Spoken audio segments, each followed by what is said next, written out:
Primeira carta de Paulo aos Coríntios, capítulo 15. Irmãos, venho lembrar-vos do evangelho que vos anunciei, o qual recebestes e no qual ainda perseverais.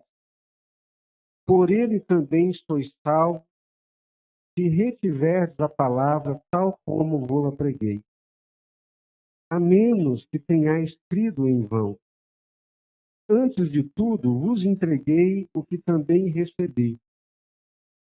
Que Cristo morreu pelos nossos pecados, segundo as Escrituras, e que foi sepultado e ressuscitou ao terceiro dia, segundo as Escrituras. E apareceu a Cefas e depois aos 12. Depois foi visto por mais de 500 irmãos de uma só vez, dos quais a maioria sobrevive até agora, porém alguns já dormem. Depois foi visto por Tiago, mais tarde por todos os apóstolos, e afinal, depois de todos, foi visto também por mim, como por um nascido fora de tempo. Porque eu sou o menor dos apóstolos, que mesmo não sou digno de ser chamado apóstolo, pois persegui a igreja de Deus. Mas pela graça de Deus sou o que sou, e a sua graça que me foi concedida não se tornou vã. Antes trabalhei muito mais do que todos eles, todavia não eu, mas a graça de Deus comigo. Portanto, seja eu, ou sejam eles, assim pregamos e assim cresce. Ora, se é corrente pregasse que Cristo ressuscitou dentre os mortos, como, pois, afirmam alguns dentre vós que não há ressurreição de mortos? E se não há ressurreição de mortos, então Cristo não ressuscitou. E se Cristo não ressuscitou, é vã a nossa pregação e vã a nossa fé. E somos tidos por falsas testemunhas de Deus, porque temos asseverado contra Deus que ele ressuscitou a Cristo, ao qual ele não ressuscitou, se é certo, os mortos não ressuscitam. Porque se os mortos não ressuscitam, também Cristo não ressuscitou. E se Cristo não ressuscitou, é vã a vossa fé e ainda permanecei nos vossos pecados. E ainda mais os que dormiram em Cristo pereceram. Se a nossa esperança em Cristo se limita apenas a esta vida, somos os mais infelizes de todos os homens. Se a nossa esperança em Cristo se limita apenas a esta vida, somos os mais infelizes de todos os homens. Versículo 31.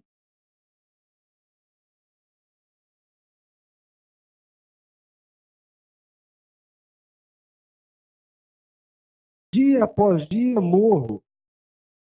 Eu o protesto, irmãos, pela glória que tenho em vós outros, em Cristo Jesus, nosso Senhor.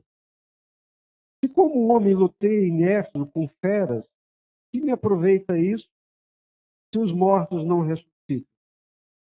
Se os mortos não ressuscitam, comamos e bebamos, que amanhã morreremos. Não vos enganeis, as más conversações corrompem os bons costumes. Tornai-vos a sobriedade, como é justo, e não pequeis, porque alguns ainda não têm conhecimento de Deus. Isto digo para vergonha vossa. Põe a sua cabeça, vamos orar mais uma vez.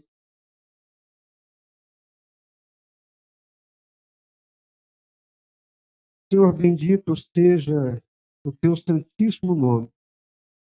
Graças te damos pelo privilégio que temos de estarmos aqui nesta noite, diante da mesa do Senhor, juntos num só propósito, no mesmo coração, no mesmo espírito, no mesmo sentimento que é de louvar, de bendizer e de glorificar o teu santíssimo nome.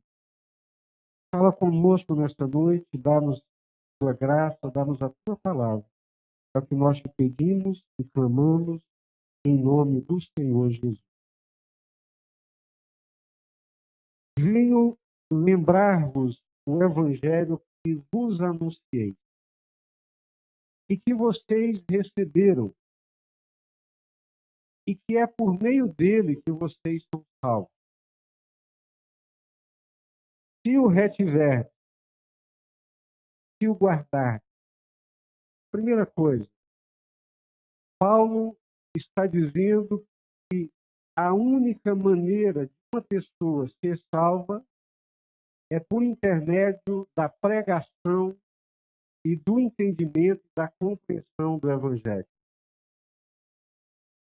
Paulo não está dizendo, e juntamente com Paulo corroboram todas as Escrituras e todos os outros apóstolos, Paulo está dizendo com toda clareza que nós não somos salvos pelo simples fato de pertencermos a uma instituição religiosa.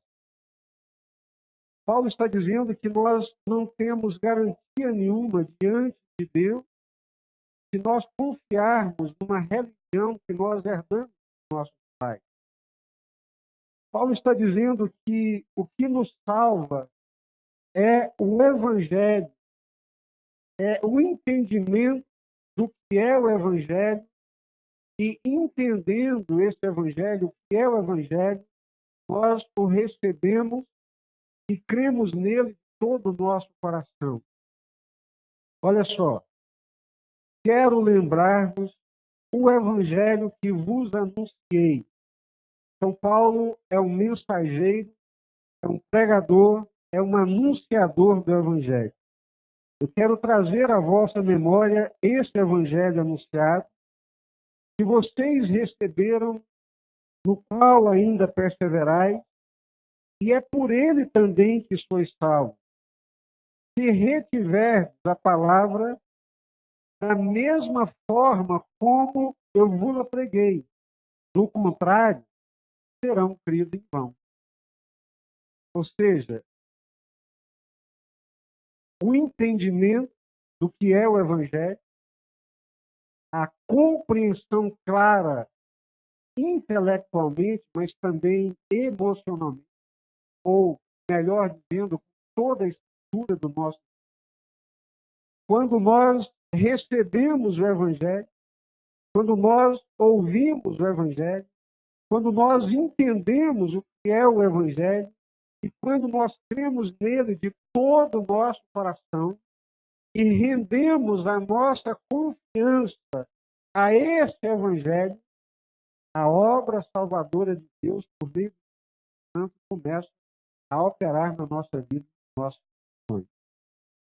Mas viria aqui uma pergunta elementar, uma pergunta base, né, de toda e qualquer catequese cristã que deveria ser feita. A primeira pergunta, né, que se faz: afinal de contas, o que é o Evangelho?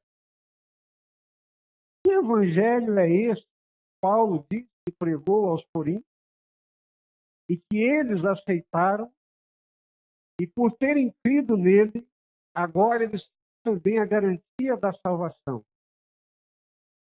Que Evangelho? O que é o Evangelho? Etimologicamente falando, a palavra Evangelho é uma palavra grega.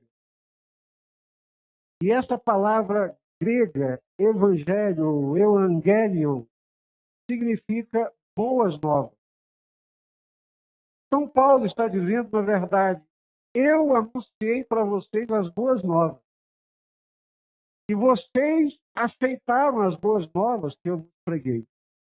E por terem aceito essas boas novas de todo o coração e crido nela de todo o coração e retendo ela, mantendo-se nela, perseverando nelas, é por essa verdade, por essa fé, por essa convicção que vocês são salvos por Deus. Mas afinal de contas, boas novas, as boas novas que Paulo anunciou aos Coríntios e que chegou até nós hoje, 2000 anos depois, são as mesmas boas novas que Paulo pregou por onde quer que ele passou. Um dia Paulo chegou na cidade de Atenas. A cidade de Atenas já era uma das cidades mais famosas do mundo. E exatamente naquela época o mundo inteiro pensava como os gregos. Aquele mundo, a semelhança do mundo de hoje, era um mundo também globalizado. A gente, às vezes, não para pensar como que as coisas se repetem. Hoje nós falamos de globalização, nós falamos de mundo globalizado. O que é um mundo globalizado? É uma monocultura, é a imposição de uma cultura única, de um modo de pensar único. E aqueles dias eram dias de um mundo globalizado. Por que era um mundo globalizado? Existe um dito popular muito comum que o mundo pensa como os gregos e governa como os romanos. O mundo todo pensava como os gregos. O modo de pensar dos gregos era que ditava o modo de viver, os valores e a maneira de agir e de reagir. Era uma monocultura. Todos pensavam como gregos. E Paulo chega exatamente no coração desse centro cultural mundial, de onde surgem as academias, o nome academia, os métodos pedagógicos, a maioria deles ainda hoje copiados dos gregos. E Paulo chega em Atenas, esse Paulo, pregador do Evangelho, que está nessa região aqui de Corinto, que é essa mesma região. Paulo chega em Atenas e andando pela cidade, ele diz que o espírito dele começa a se revoltar e a ficar perturbado com a idolatria daquele povo.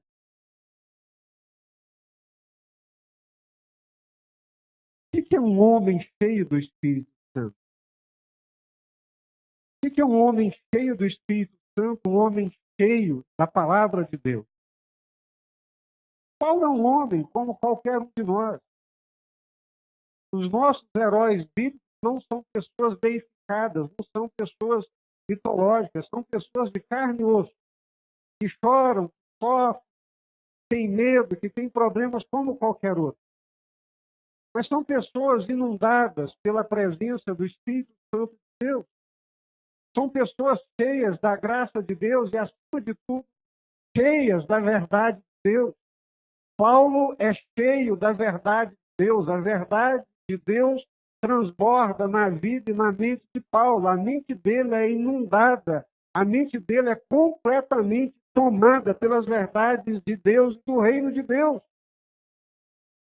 E quando ele, vivendo no meio daquele povo, percebe que eles estão tão distanciados da verdade de Deus, ele se sente incomodado, compelido e constrangido no seu espírito. Não é só Paulo. A Bíblia diz que Ló, quando vivia em Sodoma e Gomorra, conhecendo a verdade de Deus e vendo a maneira como aqueles cidadãos viviam, diz que Ló sofria e clamava a Deus todos os dias. Sofrimento muito grande, muito intenso dentro da alma, porque a maneira deles viverem era completamente diferente da maneira que Deus esperasse que o ser humano vivesse.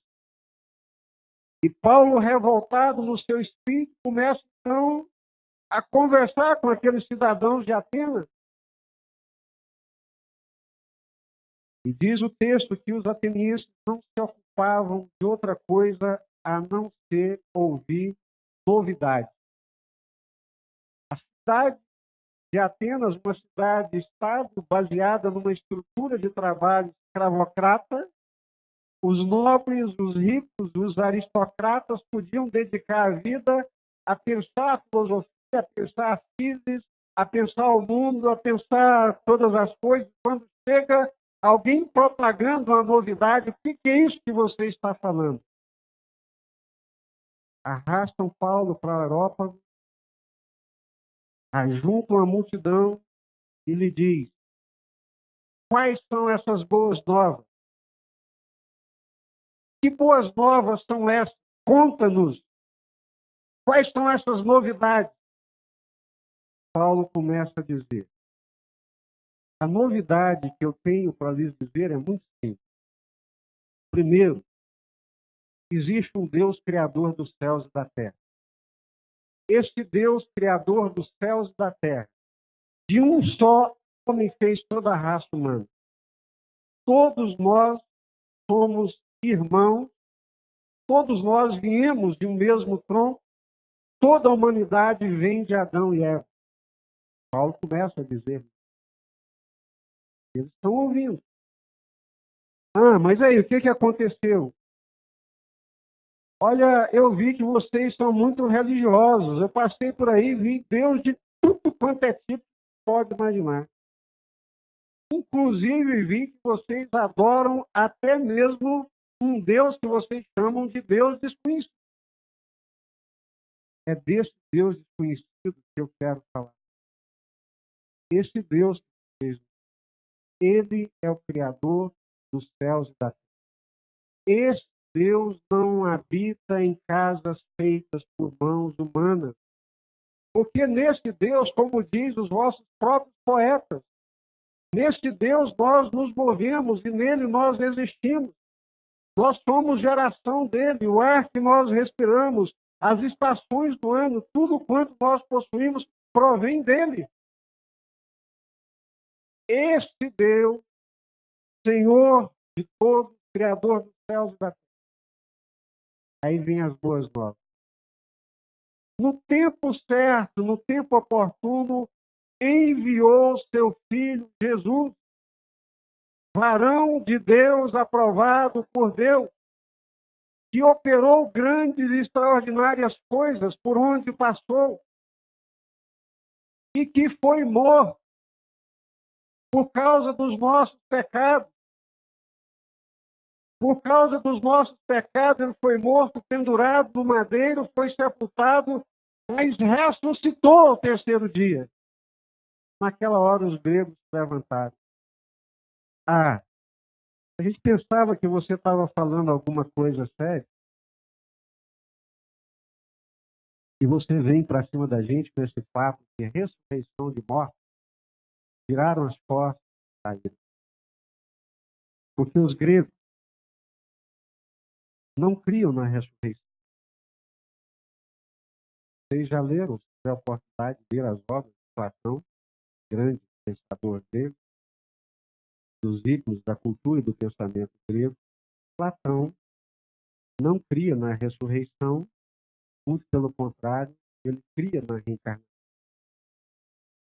Achava que pessoas morriam, suas almas voltavam ao lugar de origem e depois se reencarnavam e assim por diante.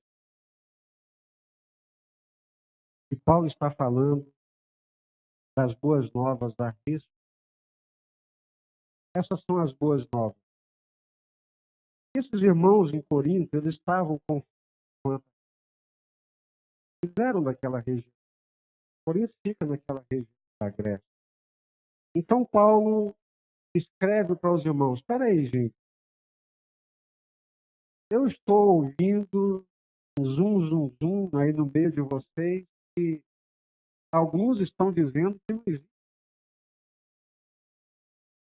Se não existe ressurreição, não existe boas novas. Se Jesus morreu e não ressuscitou, não existe boas novas. Não existe evangelho. Não existe evangelho. Sem a ressurreição de Jesus, não existe boas novas. Se Jesus não ressuscitou, a nossa fé é vã. A vossa fé é vã. Que sentido tem estarmos aqui hoje à noite, reunidos aqui como povo de Deus, adorando a Deus, adorando Jesus, se Jesus não ressuscitou? Onde estariam? Que boas novas seriam essas se Jesus não ressuscitou? Mas aí Paulo começa a dizer: deixa eu lhes dizer, existe um testemunho claro, absoluto, de que Jesus ressuscitou.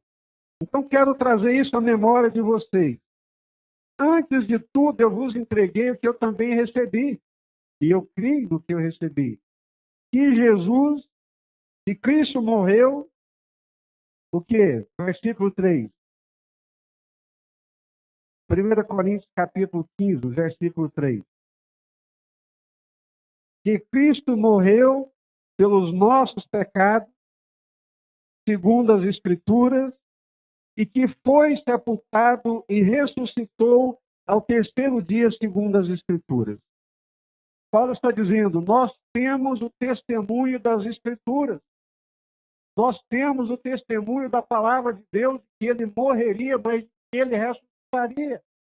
A palavra de Deus não mente, a palavra de Deus não falha. Mas mesmo tendo o testemunho das Escrituras, Jesus morreu, ressuscitou e apareceu a Pedro. Pedro viu Jesus depois de morto, ressurreto. E depois apareceu aos outros discípulos. Comeu com eles. Conviveu com eles durante 40 dias.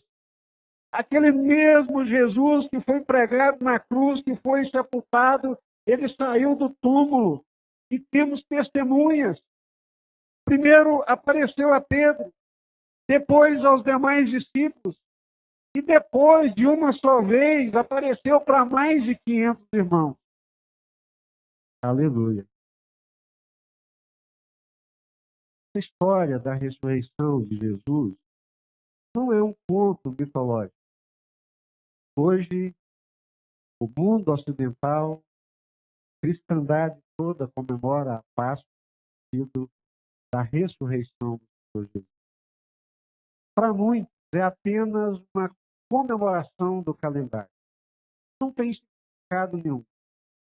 Não lhes alcança a alma e nem o coração como boas novas da parte de Deus. O coração está empedernido, a mente está cauterizada, os olhos espirituais estão cegos, celebram uma coisa sem entender, falam daquilo que não entendem e daquilo que não compreendem. Falam, celebram, mas não significa nada, porque aquilo não tem implicação nenhuma sobre as suas vidas. Jesus ressuscitou.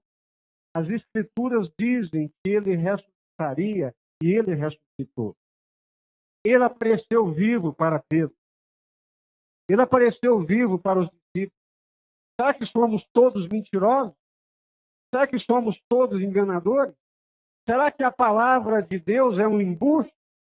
Será que o testemunho dos apóstolos não passa de um embuste, de uma grande mentira, de um conto de carochinhas, de uma história mitológica sem nenhum sentido de veracidade? Não, ele ressuscitou, apareceu para Pedro, apareceu para os discípulos, apareceu para 500 irmãos de uma só vez, dos quais a maioria ainda está viva. Muitos irmãos que viram Jesus ressurreto ainda estão vivos. Paulo está dizendo. Depois apareceu a Tiago. E mais uma vez a todos os apóstolos. E por fim apareceu a mim, Paulo, como um nascido fora do. Olha, vocês acham que um homem que viveu a vida que Paulo viveu, e se entregou por essa verdade da forma como ele se entregou, vocês acham que alguém viveria da forma como ele viveu por uma mentira?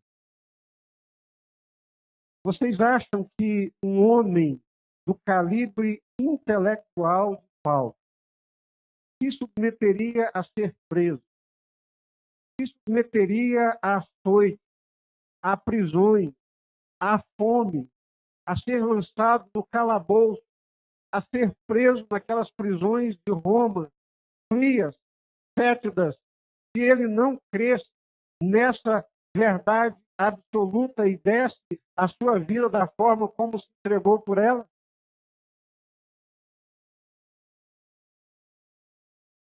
Dificilmente alguém morre por uma mentira. E principalmente quando essa morte é dolorosa.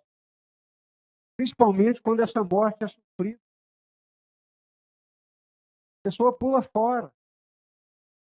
Paulo não. Ele tem tanta convicção, tanta segurança do que está falando do que viu, do que vive, que ele entrega a vida dele por essa verdade. Esses irmãos viram Jesus, ainda estão vivos, ele está dizendo, na sua época, obviamente. Eu também vi Jesus. Jesus apareceu para mim como se eu fosse um nascido fora do tempo. Não sou digno de ser chamado apóstolo, porque persegui a igreja de Deus. Mas Jesus apareceu. Eu vi o Cristo vivo, ressurreto. Então, essas são as boas novas. Jesus realmente ressuscitou. Amém? As boas novas consistem na ressurreição de Jesus, porque, como disse aqui hoje de manhã, se Jesus ressuscitou, e nós cremos que ressuscitou, quando eu digo que não é na questão da dúvida, mas é na questão da retórica, se Jesus ressuscitou como nós cremos que ele ressuscitou, então Jesus venceu o pecado. Porque a Bíblia diz que a pessoa morre e é retida pela morte por causa do pecado. Após Paulo escrevendo aos Romanos, diz que o salário do pecado é a morte. Então, nós morremos por causa do pecado. E se Jesus ressuscitou, então é porque o pecado não pôde exercer a sua força e o seu domínio sobre ele. Então nós temos aí uma boa nova extraordinária. Jesus venceu o pecado.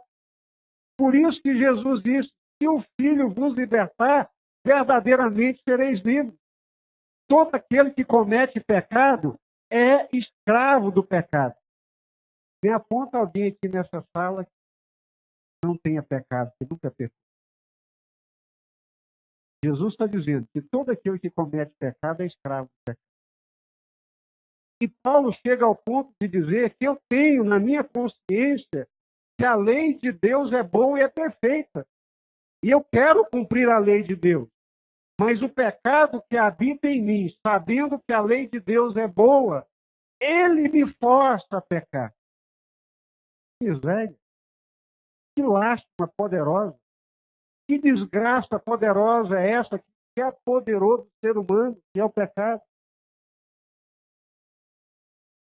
Quantas pessoas vivem escravizadas e agrilhadas pelo pecado, dominadas pelo pecado?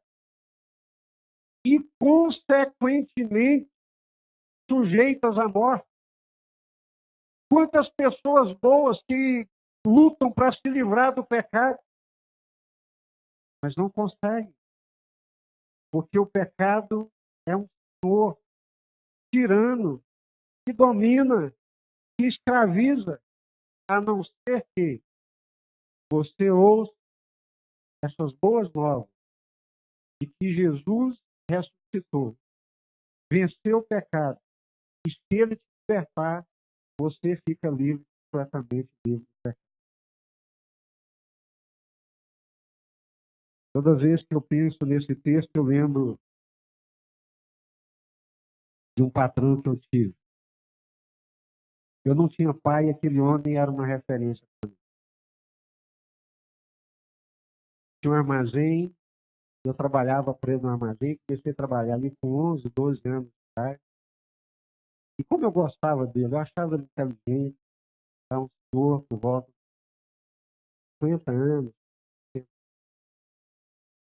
inteligente, bondoso,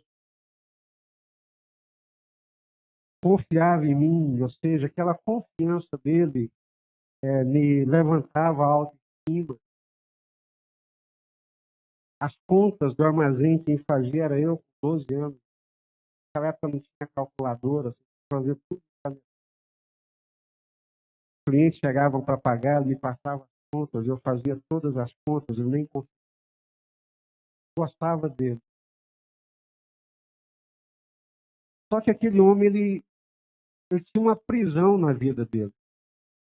Era bom, trabalhador, honesto, mas era escravo.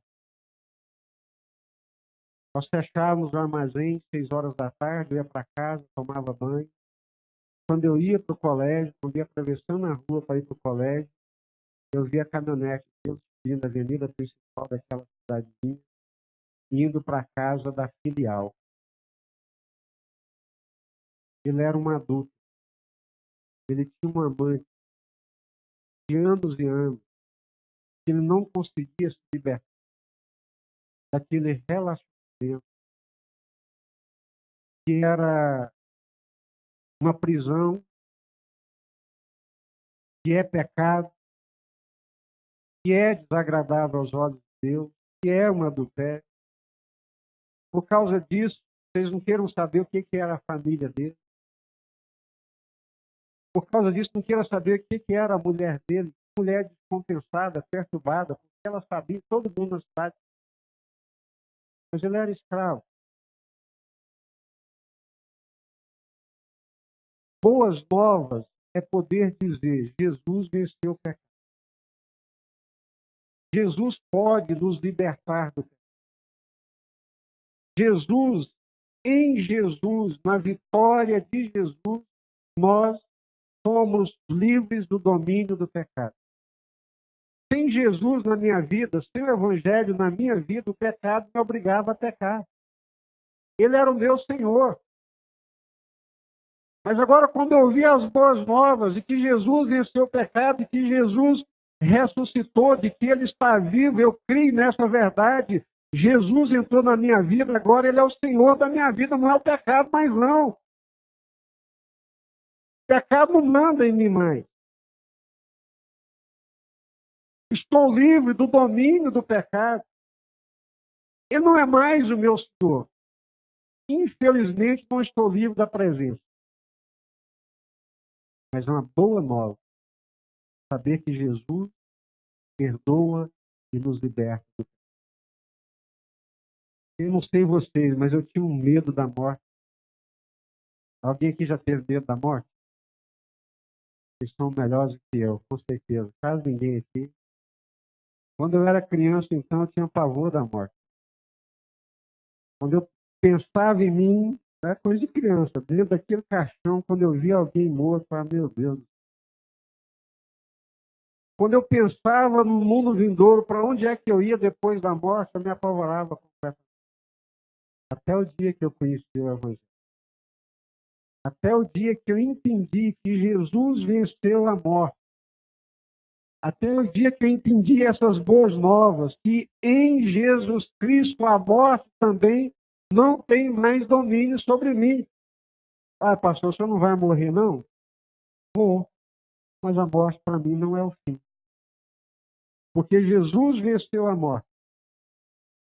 Um dia uma criança perguntou para o pai: pai, como que é esse negócio de morrer, pai? E agoniada, perturbada com aquilo, o pai falou: meu filho, você já viu quando a gente está viajando de carro, você entra no carro e, como quase toda criança, você começa a dormir?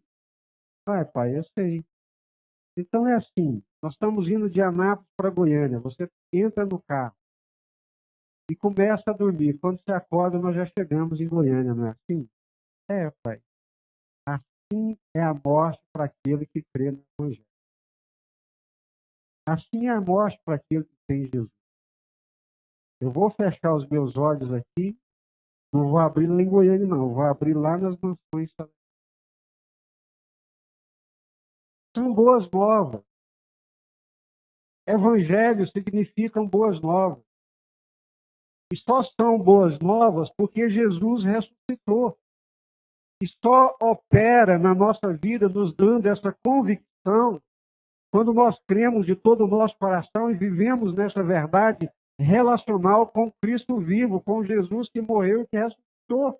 Por isso que Paulo está escrevendo para aqueles irmãos: para aí, vocês estão doidos. Perderam o juízo, esqueceram o que é o Evangelho, esqueceram o que é a fé.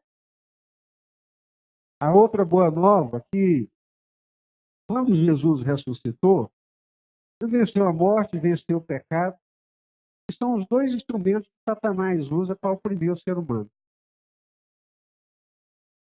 O pecado é a arma que o diabo usa para agredir o ser humano. Jesus venceu o pecado, venceu a morte, então Jesus venceu o pecado. ter medo. Não precisamos temer esse ser maléfico, alimentado e impulsionado pelo ódio.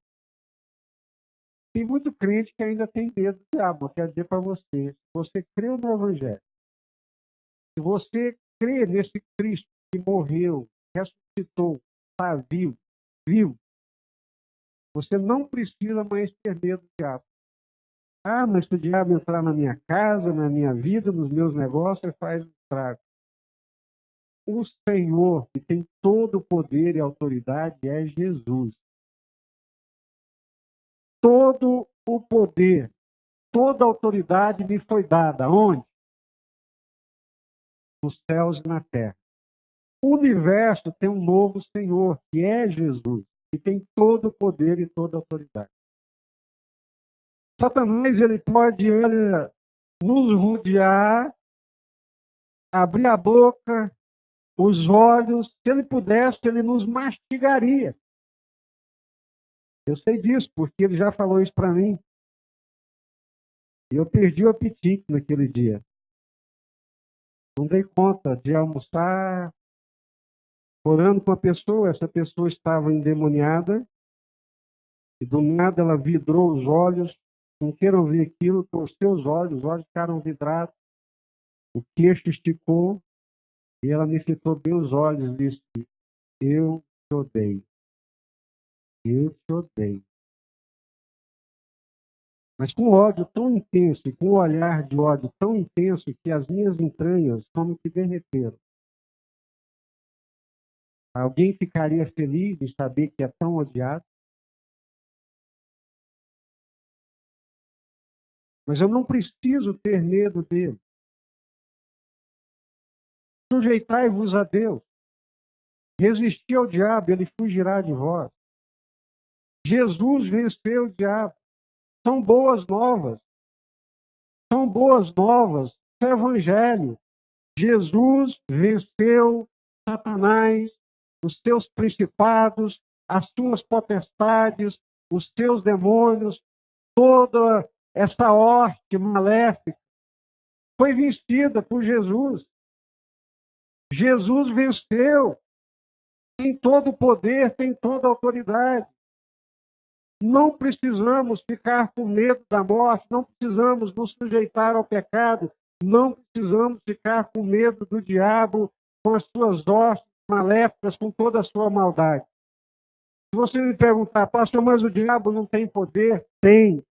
O diabo não estraga a vida das pessoas, estraga. Ele trabalha muito bem, porque Jesus disse que ele veio para matar, roubar e destruir. E ele é profissionalíssimo. Ele sabe fazer isso como ninguém.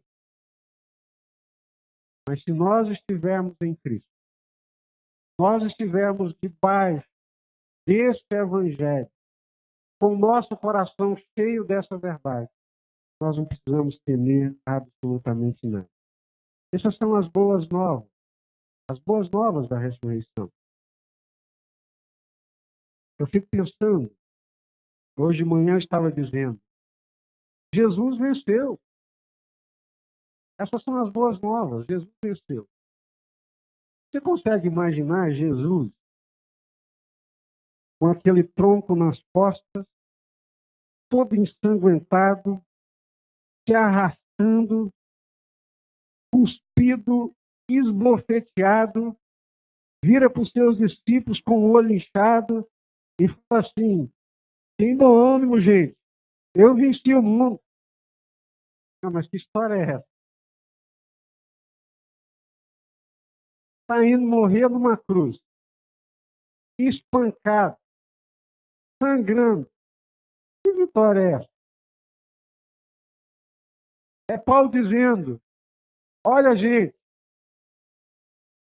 Jesus ressuscitou. Nós não precisamos ter medo da morte. Nós somos vencedores com Jesus. E está preso lá num calabouço, friorento, e morre com a cabeça cortada, jogada no meio da praça. Que vitória é essa? É Pedro que diz que Jesus ressuscitou e que viu Jesus ressurreto e que assevera que Jesus é vencedor e morre pendurado, crucificado, de cabeça para baixo. Mas que vitória é essa? A vitória de Jesus não é a vitória como o mundo pensa em vitória. Quando Jesus disse para os discípulos: tem de bom ânimo, eu venci o mundo, porque Jesus está dizendo: eles quiseram me fazer rico, famoso, e eu não quis. Eu escarneci dessas coisas que lhes são valiosas. Eles me quiseram dar poder e quiseram que eu fosse o governador de todos. Eu lhes disse: eu não preciso disso. Minha maior alegria é fazer a vontade de Deus, servir a Deus de todo. Não se iluda. A vitória de Deus, a vitória de Jesus, não é essa vitória triunfalista que muitas pessoas estão dizendo. Vencer o mundo é vencer os valores do mundo. Vencer o mundo, como Jesus venceu, é vencer aquilo que o mundo valoriza, é não ceder, é não se render, é não abraçar esses mesmos valores, é entender que existem valores maiores, espirituais, eternos. Essa é a vitória que Jesus nos oferece. Alguns dizem, eu já cheguei à conclusão, que não é por maldade, às vezes é por simplicidade, é por ignorância mesmo. Né? Às vezes diz assim, Jesus é o Senhor.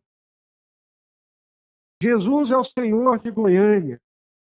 Jesus é o Senhor de Anápolis. Se Jesus é o Senhor de Anápolis, as melhores casas de Anápolis é nós, porque nós somos de Jesus. O governo tem que ser nosso, porque nós somos de Jesus. Esse é o pensamento do poder temporal que afetou a igreja na Idade Média. A vitória de Jesus é não entender essa. A vitória de Jesus, ter vencido o mundo, não significa boa vida. Mas nós somos filhos do rei. Jesus não venceu, não é o rei, nós não somos filhos do rei. Nós temos que reinar no mundo. Com o mundo, seu reino é outro.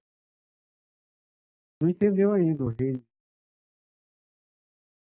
Esse reino que Jesus estabeleceu, ele não é baseado na comida, na bebida. É baseado nessa. É por isso que Paulo está dizendo, ora, se Jesus não ressuscitou, vão comer e beber. Porque o que a gente vai aproveitar da vida é o que a gente comeu, o que a gente bebeu, o que a gente farrear, é o que vai aproveitar. Se não tem nada depois dessa vida, se Jesus não ressuscitou, não conquistou nada para além, por que eu sofri lá em Éfeso, lutando com aquelas feras? E quase foi esfolado lá em Éfeso. Paulo está dizendo, se nós esperamos em Deus, se nós pensamos em Jesus, só para as coisas dessa vida, nós somos os mais infelizes dos homens. Meu Deus, acorda! Se você só pensa em Jesus, na vitória de Jesus, para ter uma vida boa aqui na terra, você não entendeu ainda o Evangelho, não entendeu as boas novas de Deus.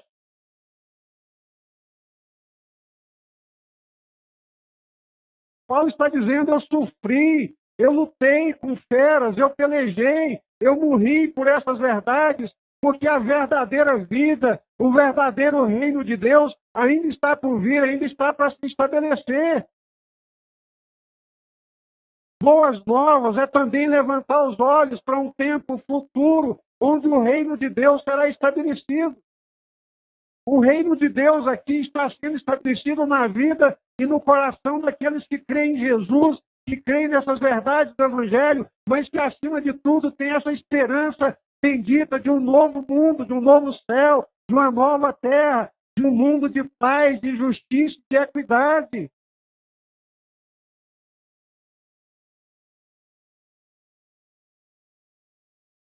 Jesus venceu foi exatamente esses valores. Jesus venceu porque não se rendeu a esses valores. Ah, pastor, então a gente tem que ter vida ruim aqui, quanto pior, melhor? De jeito nenhum, não seja tão ignorante. Mas também não seja ignorante ao ponto de reduzir a vida em Deus, a vida em Cristo, a uma boa vida na terra. É perder mais da metade do Evangelho, é jogar fora o que o Evangelho tem de melhor. A Bíblia diz com toda clareza que este mundo, as coisas desse mundo, vão passar. A sua casa boa, o seu carrão, o seu corpo, esse corpo vai para a terra. Mas quem espera no reino de Deus vai ter um corpo ressurreto, vai viver uma vida no mundo de justiça, de paz, de equidade, de gozo, de alegria no Espírito Santo de Deus. Parece que nós estamos falando de ressurreição, mas perdemos de vista o significado da ressurreição. Parece que a semelhança desses irmãos aqui da igreja de Corinto, nós também não estamos entendendo bem o que é a ressurreição e principalmente nas boas novas.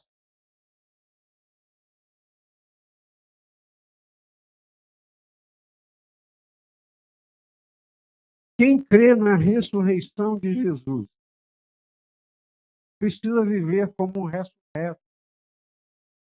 A Bíblia está cheia disso. A teologia paulina está cheia disso. Morremos para o mundo. Morremos. A vida que nós vivemos agora, não vivemos mais para o mundo, para as coisas do mundo, para os prazeres da carne, para o pecado. A vida que nós vivemos agora, nós a vivemos no Espírito Santo de Deus, em novidade de vida. É uma vida nova, é uma criação nova, é uma geração nova, é uma mente nova, valores novos, valores lá dos céus. Quem crê na ressurreição, nas boas novas do Evangelho, vive aqui na terra, trabalha aqui na terra, luta aqui na terra, peleja aqui na terra, tem as suas conquistas, mas a sua mente, o seu coração, os seus olhos estão voltados para os céus. Porque senão a ressurreição de Jesus não operou na nossa vida aquilo que o Evangelho diz que opera. Se a sua vida é só uma vida terrena, se a vitória de Jesus é somente numa perspectiva terrena, de valores terrenos e conquistas terrenas, não enxerga o futuro, você está como eles. Comamos e bebamos, porque amanhã a gente morre. E aproveitou tudo o que tinha que aproveitar. A palavra de Deus está dizendo que não. O melhor que nós temos para aproveitar ainda está por vir, quando o reino de Deus for estabelecido. É que Paulo está perguntando, por que eu sofri tanto? Por que eu lutei tanto? Porque eu espero o reino de Deus. Porque eu espero quando o reino de Deus vai ser estabelecido. Um novo tempo da parte de Deus que vai ser. Amém, meus irmãos? Às vezes, eu olho para nós, em tudo, com toda certeza, e fico pensando como os valores do Evangelho eles têm sido apagados. Principalmente nessa bendita esperança. Principalmente nessa expectativa bendita. pessoas ficam infelizes muito pouco. Os céus não valem. Às vezes ter um homem, ter uma mulher, vale muito mais do que a bendita esperança de morar com Deus. Trocam a bendita esperança por prazeres que são transitórios, só rasgam a alma, só rasgam o coração.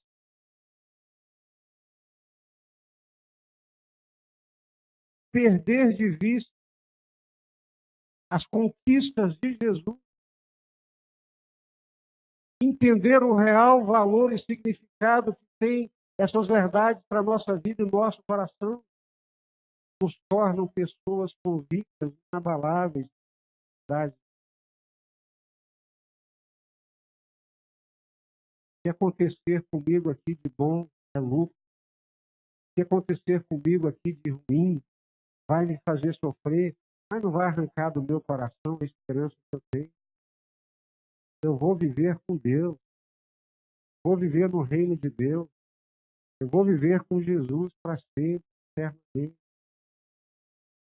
Essas são as verdades que Paulo está trazendo à memória deles. Olha, eu quero lembrar vocês do evangelho que eu preguei, porque é ele que salva. Quando vocês entendem, compreendem e vivem nele, é ele que nos. É isso que a palavra de Deus é. A palavra de Deus. Bem, celebrar a ressurreição de Jesus é muito mais do que uma festa. É se alimentar dessa esperança. Jesus ressuscitou, venceu o pecado, precisa me dominar nesse adultério, precisa mentir ou engano, ser o dominador. A ressurreição de Jesus é a conquista de um novo tempo, de um novo reino. O mundo não vai me prender com seus ardis, ilusórios. O mundo é só ilusão. O brilho desse, a glória desse, a palavra de Deus. Certo? Bem? Vamos celebrar a ceia, partir o pão, lembrando da morte, da ressurreição de Jesus, participar do vinho, lembrando do sangue de Jesus derramado ali na cruz do Calvário. Quantos pastores estão vindo para cá, os diáconos, tudo a sua cabeça.